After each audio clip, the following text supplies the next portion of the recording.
Independent business owners, listen up. What if I told you the difference between choosing the wrong company retirement plan and the right one could be hundreds of thousands of dollars in your pocket? And all without changing your income. Let's break it down. Today's episode is brought to you by Security Financial Management. Welcome back to Best Advice Podcast, guys. I'm your host, Rob Lavaglio, here with Master Registered Financial Consultant and Daniel Corson. Dan, what's up, baby? Oh, it's a great Friday. I love this suit, man. I right when you walked in, I saw the baby blue, and I was like, it's hard to find the blue suits. You can only have so much blue, right? There's only so many options. Well, you know, I like blue, and I have several shades of blue. Yeah. This is more of a spring and summer blue, in my opinion, and it is the last workday of summer. You're right. It is. Yeah. Next time I see you, it's going to be fall. Yeah. I'll see you next fall. Well, better luck next year. Well, let's get to the question of the day. Today's question comes from Jay from Fort Lauderdale. Jay, what you got for us? I'm a sole proprietor with an LLC. What are my retirement plan options? Thank you, Jay. And this is a huge question because when you start your own business and you own your own business, you don't really have a HR program, walking around handing you 401k packets or what to do. Not at all. You have to build a retirement plan yourself. But the good news is there are a lot of options. And I really like this question because sole proprietors are probably about 10 to 15% of the workforce. It's a lot. It's a lot. I'm surprised by that, actually. And a lot of the people that you conduct business with are actually just self-employed individuals. Yeah. Think a lot of your freelancers, your photographers, musicians, content creators, all your skilled trades that may be coming to do maintenance on your house, your handyman, your pool guy, your electrician. Right. Yeah, dang. Your realtors. Mm-hmm. Yeah, it keeps your more professional services, your therapists, your counselors, your I feel like there's more personal and more trainers of those today's day and age. I feel like is very much healthy life and work balance, right? So a lot more people are trying to build their own side thing to build this passive income so that they have time with their family or time to travel and that life balance. Yes, and starting a business on your own is not easy. Oftentimes it may even take a loss in your first year. Yeah. So I think it's good that we start out with the most basic and then go up from there. Okay, I like that. Let's go real simple to start, right? Mm-hmm. So let's imagine I own my own business. I'm the sole owner of that, right? Yeah. What are my options? What's this most simple option? So that's I consider that the entry level. Okay. You can put up to $7,000 a year into a traditional or Roth. $8,000 if you're 50 or older. It's a great foundation, but not enough if you're trying to maximize retirement savings. So that's like the baseline right there, right? So you max out the traditional Roth IRA. And again, these are business owners. So business owners usually have that entrepreneurship mindset and are going to want a little more, right? Yeah. So once they max their limitations on that Roth or traditional IRA, what is step 2 here? Well, that's where business retirement plans come in. And let's get into those because there's more than one. So what are the options there? Well, you have SEP IRA, simple IRA, and a solo 401k. All right, let's start with what's the most simple out of the three? Where are we starting? I would say a SEP IRA. Okay, what's a SEP IRA? SEP IRA, very simple to set up. You can contribute up to 25% of your net earnings with a cap of $70,000 in 2025. Okay, that seems pretty straightforward. Is that like a single owner consulting business or like freelancers, right? It's simple, but doesn't come with all the bells and whistles, right?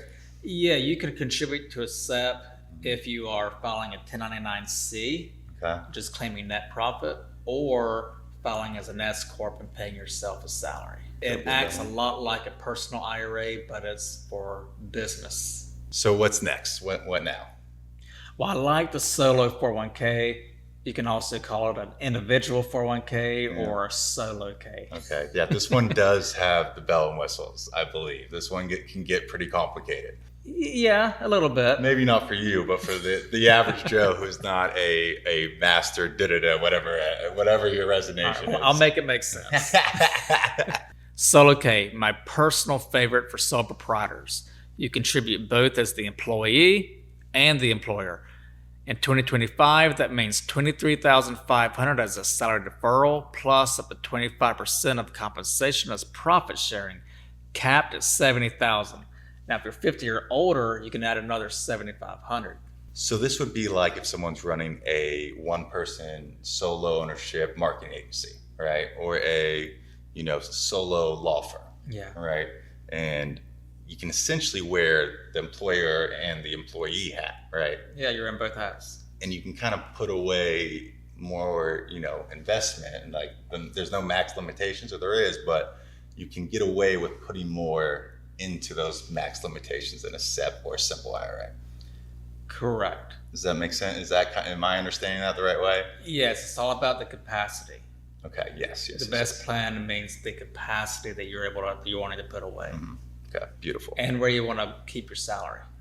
Yes. And we'll get into that later. Yes. And the last, I think, on the list is the simple. Yeah. Is that the only one you haven't touched on? Yeah. Will you please touch on that for us? Be happy to. Simple IRA is more often used if you've got employees. It works for a solo business, but not at the capacity as an individual 401k. Okay, so to like bring it all together, from my understanding, correct me if I'm wrong, I've known to be wrong before, a couple times. But so we got the solo 401k, which is basically to maximize, right, and flexibility. Right? Yeah. That's got the bells and whistles, right? Yeah. Then we got the simple, right, which is more if you're starting to bring on employees. It's like a 401k light. 401k light. And then the first one that you discussed was That's a SEP IRA. SEP IRA, and that's more for it's simplicity and getting started. Yeah. Is that correct? You got it. Give yourself some credit, Rob. You got it, dude. Not all of our brains work the same as financial advisors like yourself, Daniel. Okay, give us a little break here.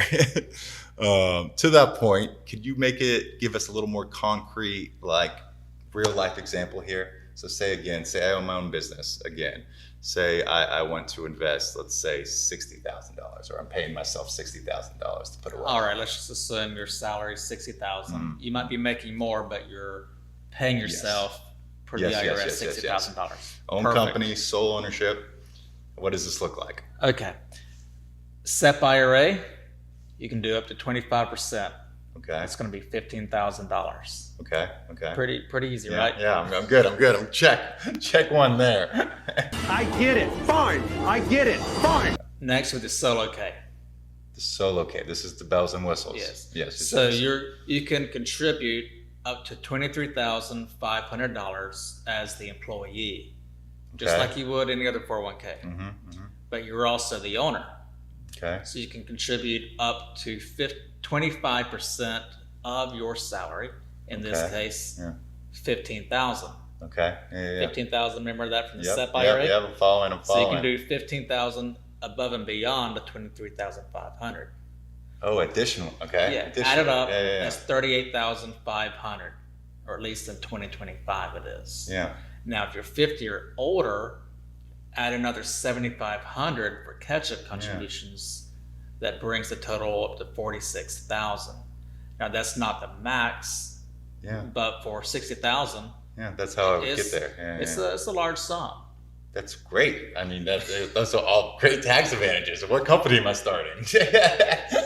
I need to do this. And so you can do this pre-tax, which would be a business tax deduction, Yep. or Roth dollars.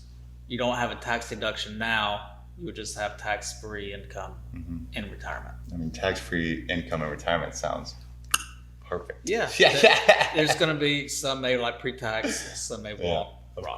course. And then the last one was simple, right? Yeah. So again, we did the SEP simplicity. Uh-huh. Then we got the solo 401k. Yeah. And that is the bells and whistles, and there's some tricks that we got to do.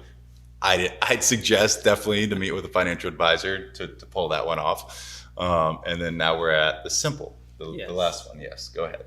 Simple is more commonly used if you have employees. Typically, think of a small business with a few employees. More than likely, we'll use a simple. But single business owners can also use a simple. Yeah. You have a cap, regardless of what you make, of $16,500. Yes. But then you do an employer match.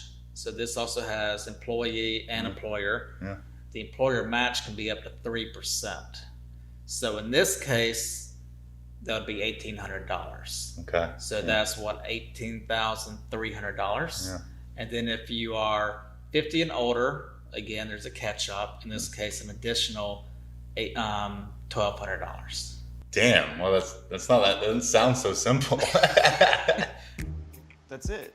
All right, again, one more time, simplifying it, right? So I was able to invest $18,300 with the Simple. simple, right? And that was my contribution with the simple. My contribution limit with the SEP, I was able to get in and contribute 15,000. 15,000, right? So we got 18,300, 15,000 with the SEP, and then the solo 401k.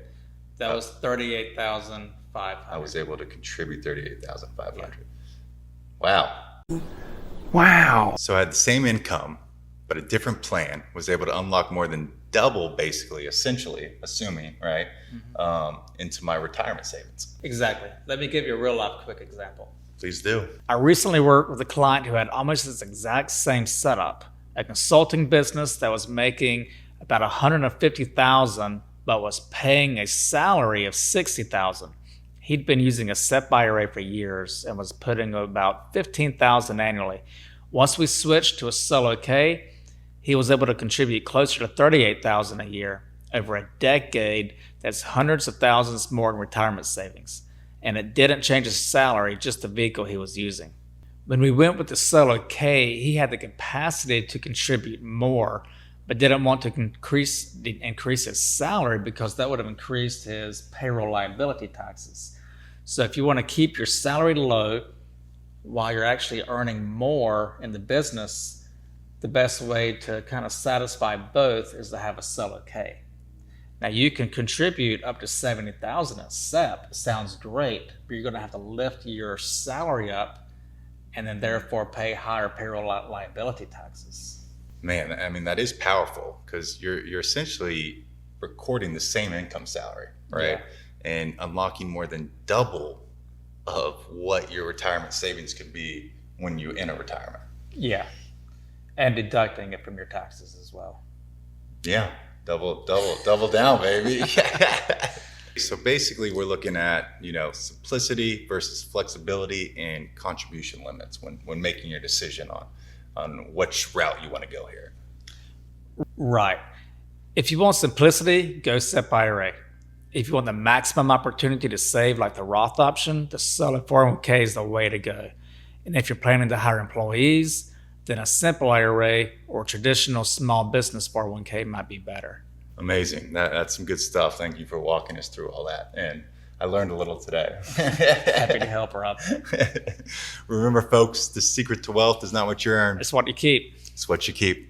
Happy days, everybody. This podcast is for entertainment and educational purposes only and is not intended as personal financial advice. Before making any financial decision, please do your own research and consult a financial advisor as needed.